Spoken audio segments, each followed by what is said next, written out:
or some other part of the world, I've been able to just call the chairman and he connects these people and we make it happen. May I Yes. presume just to say a few things about the 10-year history? Yes. First of all, I want to thank you, Comrade Vice Chair. And I want to also just salute this incredible steering committee of the coalition. I cannot overstate my estimation of your significance in terms of being a part of this incredible organization. And while doing that, I would just like to say that I want to give a special recognition to Comrade Glenn Ford. Amen. And I do this because it was already mentioned that one of the things that made us recognize the need to make this coalition happen was the promotion and selection of Barack Hussein Obama as President of the United States. And many African people during this point were in a state of delirium. We could understand that delirium coming from masses of uninformed or generally underinformed people. But we were troubled by the fact, one, that there were so many Africans who were supposed to be leaders of our people in our community who were swimming in this same fetid Kool-Aid that was being parceled out to the people. And you know, masses can be involved. Starving people will even eat poisoned meat. Yeah. And Obama was exactly that poisoned meat. And we had been starved for such a very long time. This government killed our movement, assassinated our leaders, destroyed any semblance of revolutionary activity, and we had gone for something like 2 generations without any evidence of a revolution having existed except in people being able to go back to old newsreels and see pictures of beret-wearing, shotgun-toting members of the Black Panther Party. And so there was no evidence, and we were handed this man, Barack Hussein Obama. And from the very beginning, it was clear that Obama was an entity that was working against the revolution, against the interests of African people. You didn't even have to be a revolutionary to recognize that Obama was not on our side.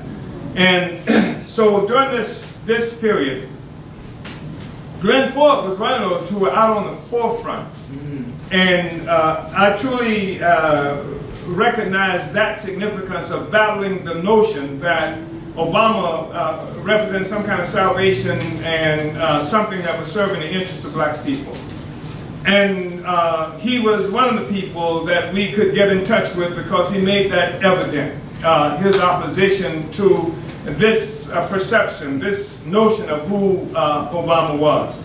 And so I wanted to appreciate that because it was at a time when it was almost like talking about somebody's mama, putting somebody in a dozen if you said you were opposed to Obama. And Ford had the guts to take on all comers. Anybody who wanted to debate this issue, Glenn Ford took them on.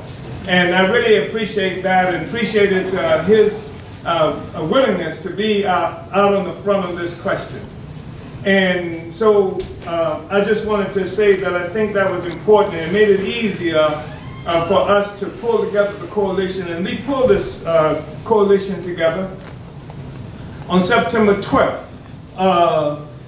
2009, 10 years ago, next month, almost to the day, in an apartment in Washington, D.C. A group of us came together and talked about the need to build this coalition. Of course, Obama was just one factor, but the reality is that it was a time where blatant attacks were being made against peoples in this country. And I'm mentioning this in part because we hear about the demon Trump as the arbiter of a new fascist movement. But I'm talking about a time when Obama was there and those who preceded Obama, and they were sticking Muslims in prisons, hidden prisons throughout this country and shipping them up to different places, and would not even allow them to have witnesses or lawyers and things like this. This was pre-Trump that we are talking about.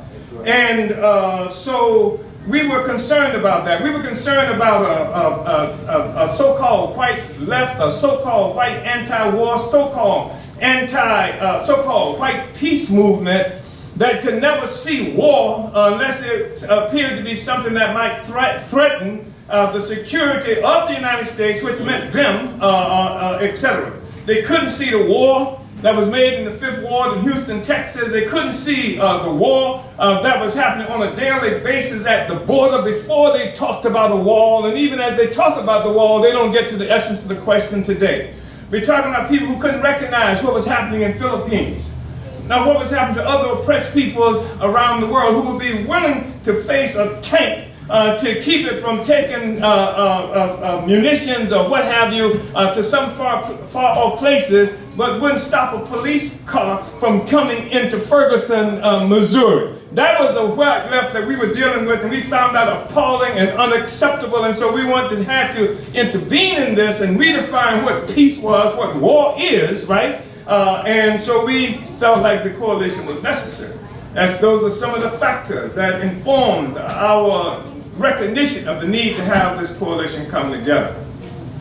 And we wanted to have this coalition together because it was necessary to say that we have to go beyond simply saying peace.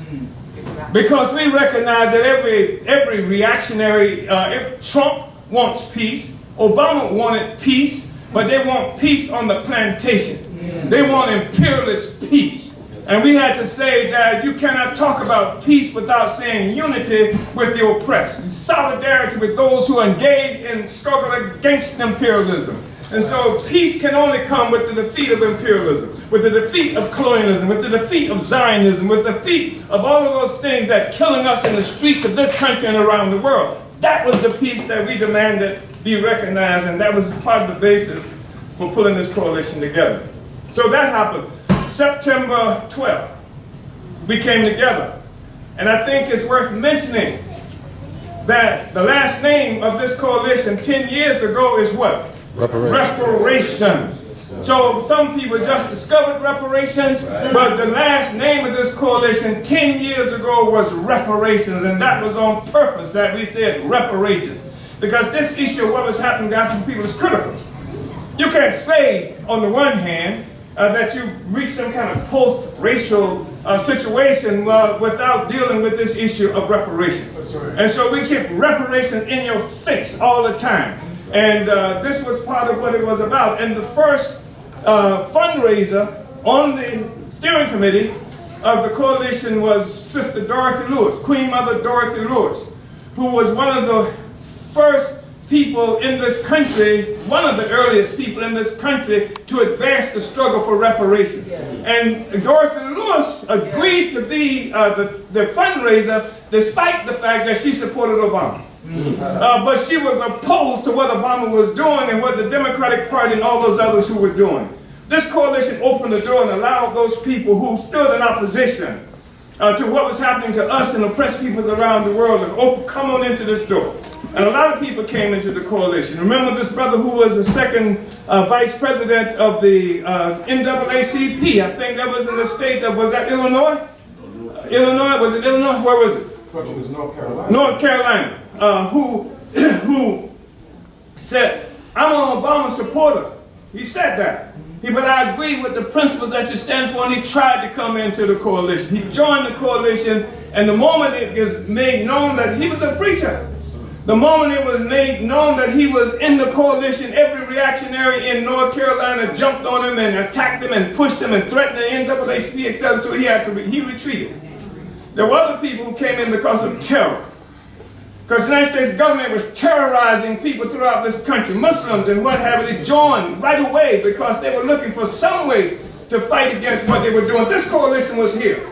This coalition made it possible for them to stand up and know that there was support. There was a way to fight against this terror. we had national press conference. We had press conference at, what's this place in Washington, D.C., this press thing that they have at the, what's it called? Yeah, at the press club and what have you. And so this coalition came into existence at a very important time. And one of the things that made it extremely important was Obama. And one of the reasons we've been here 10 years now, up to now, is because many of the people were winnowed out of this process. They couldn't come into the coalition because they supported Obama.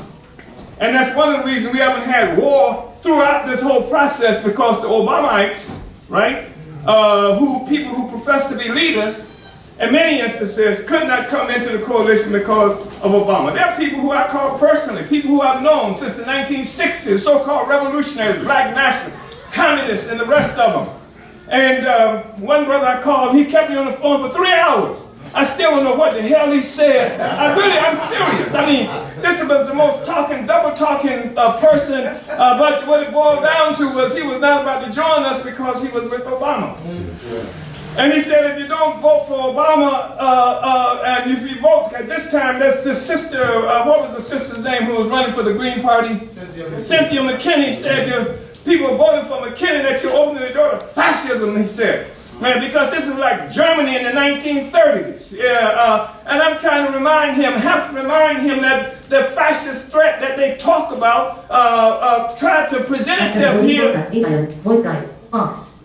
Trying to present itself here in the United States, and when they were doing things like executing the Rosenbergs, when all the white communists had to go underground because of fear, what was it that kept the society open? It wasn't no struggle against fascism. It was the struggles of people like Fannie Lou Hamer's, black people throughout this country who were fighting for freedom. And it was the struggle for freedom that kept them in touch, that helped to define what democracy is in this country right now. Sharecroppers in Mississippi did it. And that's what we want everybody to understand. Isn't that right, Brother Todd? That's right. That's right. All right. Look at the brother.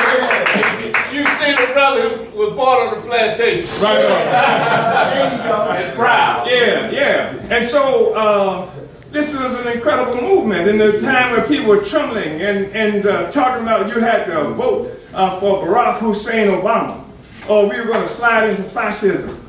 And without recognizing that we've had to fight fascist colonizers, and we had to fight democratic colonizers, and we had to fight all kinds of colonizers, but colonialism is colonialism, whether the government that is opposing us is fascist or characterizes itself as democratic. The French fought against fascist Germany at the same time they were colonizing the people in Vietnam and all over Africa.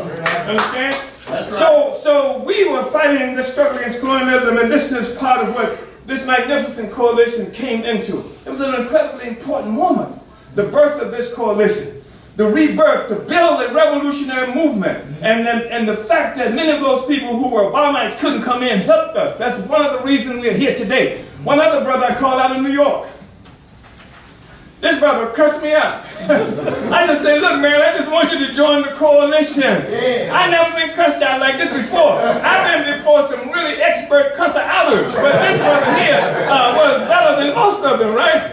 And so all you had to do is say, brother, that you support Obama. That's Obama, that's it. You understand? But he couldn't do that. And so this is one of the reasons this coalition has survived up to now. And we've taken on critical questions.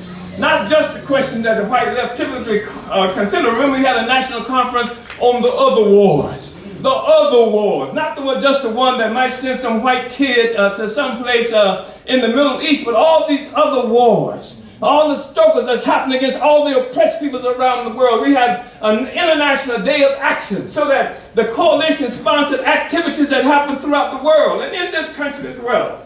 This is our coalition. And a critical thing that this coalition did was that we had these disparate, and still do, groups, the different lines, different philosophies and outlooks and what have you, out doing their thing, doing their own thing, fighting on these different fronts. That's part of what this is about today. But the one thing that turned just these individual actions and organizations into a common trajectory was the coalition. So be for peace.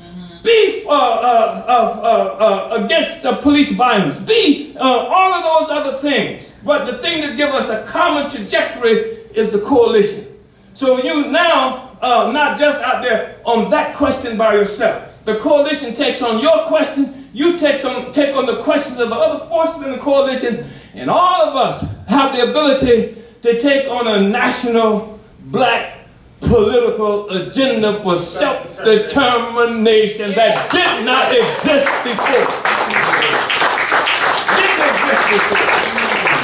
And so we got these working groups around health issues and working groups around political prisoners. How many African men and women are rotting in these prisons, are ducking U.S. imperialism in Cuba and other places because they'll go to jail simply for standing up for the rights of black people to be free. And not just African people. We're talking about people like Leonard Peltier and others who are political prisoners and prisoners of war.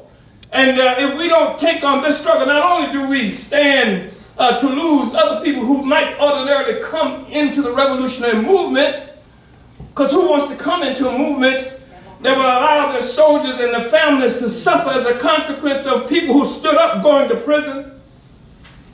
This is the coalition opened the door to take on these and other kinds of struggles, and to also identify the fact, the reality that we are under colonialism. Everybody in prison is a political prisoner. Absolutely. Everybody under colonialism. How the hell can a colonial power justly put you in prison? How in the hell can a foreign, hostile, alien state lock you up and justly put you in prison? How in the hell can a power that came into existence through genocide and slavery create what is a crime for you? How in the hell can a settler colony, which is what this entity is, then come up and legalize itself and then make the people who they stole the land from illegal aliens coming into the country? We don't accept that. This coalition doesn't accept that. And the fact that we have all these forces, how many? 16 different organizations, is that what I heard? As a part of this coalition, I mean, a whole bunch of people, bigger than the individual organizations and personalities in the coalition, a whole bunch of people also don't accept that. You know, so this coalition, we're at our first conference in St. Petersburg, Florida.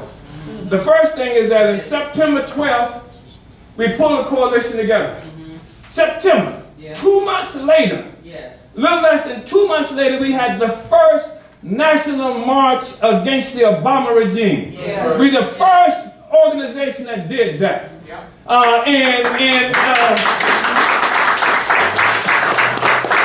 And you know what? What was striking about that demonstration, we had a rally, we had a march and a conference. What was striking about that march, when we marched through Washington, D.C., to see those African people who were happy to see us out there marching against that thug in the White House. And so we took on, a whole bunch of other questions that I think is really important, because we're facing the consequences of the defeated revolution, and now we are now at a place where the movement is rebirthing. Here we are in Ferguson. Our Congress, the Congress that we had 5 years ago in Philadelphia, August 2014 in Philadelphia is when this thing struck out. Then when the people, because we don't celebrate the death of Mike Brown, because that's ordinary. I mean, killing black people is ordinary in this country, and it's been happening even right before that. They killed this brother in Long Island, choked him to death, and everybody in the world saw that. What we celebrate is the uprising on Canfield Drive, where those African working class young men and women stood up and fought those tanks in the city, in the street. That's what we celebrate. That's what we celebrate. And the coalition was here.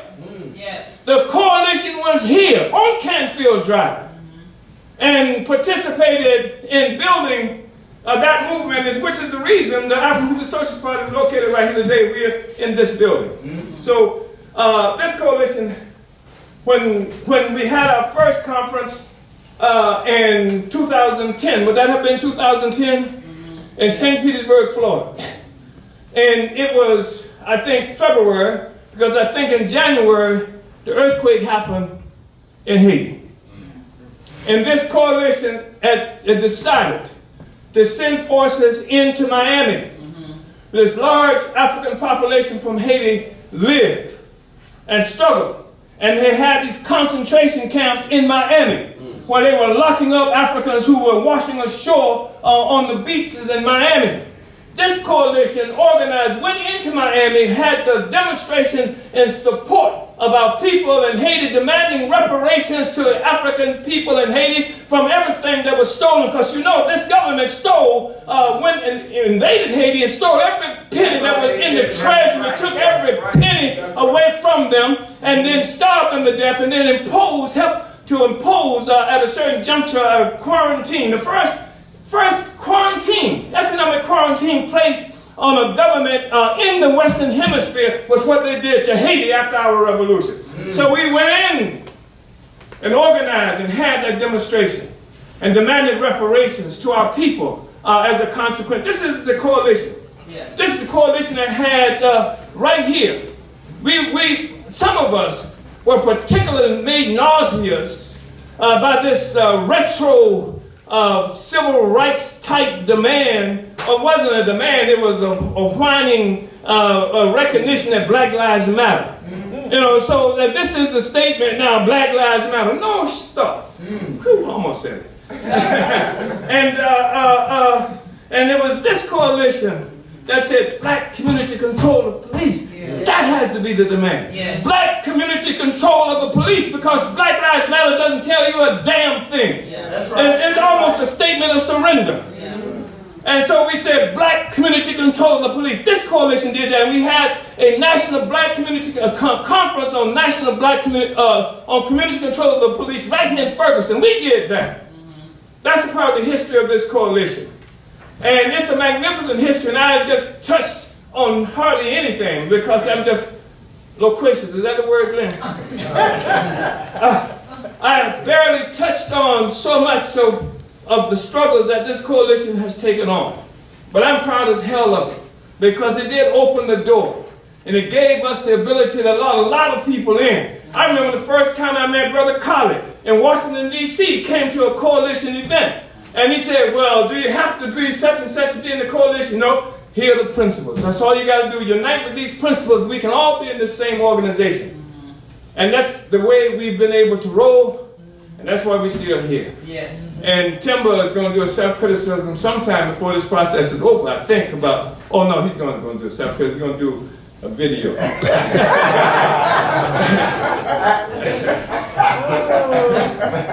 Also, we mentioned the Achilles campaign and how we have endorsed and made contributions to different people who ran for office. I think this is one of the most magnificent things the coalition has done is put forth a national black political agenda for self-determination. And I just wanted to mention that this comrade, Yeshitela, who is the older person for the 18th Ward, and he ran on the National Black Political Agenda platform. Yes. And he is elected here. Of course, he's done a lot of work. He's got a history of work here. And I love Yeshitela. Yeshitela is straight out of Mississippi, and which ain't saying much because they lock up everybody in Mississippi. You see, the Trump administration just locked up 680 people.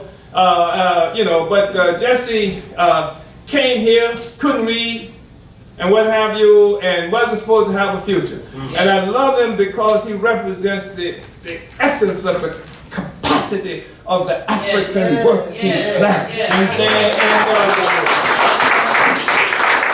And he never turned his back on his people, and he never turned his back on the working class. And so he's a working class representative in power right now on the 18th Ward here in St. Louis. And I just wanted to acknowledge the presence of this brother and to thank everybody for how do you call it, tolerating my loquaciousness? Is it loquaciousness? Loquacity? I know I've talked to a considerable, but I'm really proud of this coalition, and I think I just want us all to recognize the significance of this coalition. Because every issue that's important to us, just about, is somewhere in this coalition. So the coalition moving forward, it represents a whole bunch of different tendencies, but it keeps us on a common trajectory that's united by what is now the National Black Political Agenda for Self-Determination. So we got other kinds of differences that might exist, and I know they exist. And they don't frighten me as long as we can hold on to these principles of unity and say that we're all committed to working with this National Black Political Agenda for Self-Determination. As for me, I'm for the revolution. I'm gonna sell for anything short of that. That's right. I'm gonna sell anything short of that. And for me, the issue is about taking power. If you don't have power, you got nothing but dreams. That's right. I'm tired of dreaming. I want the power in our own hands. All right, brothers and sisters.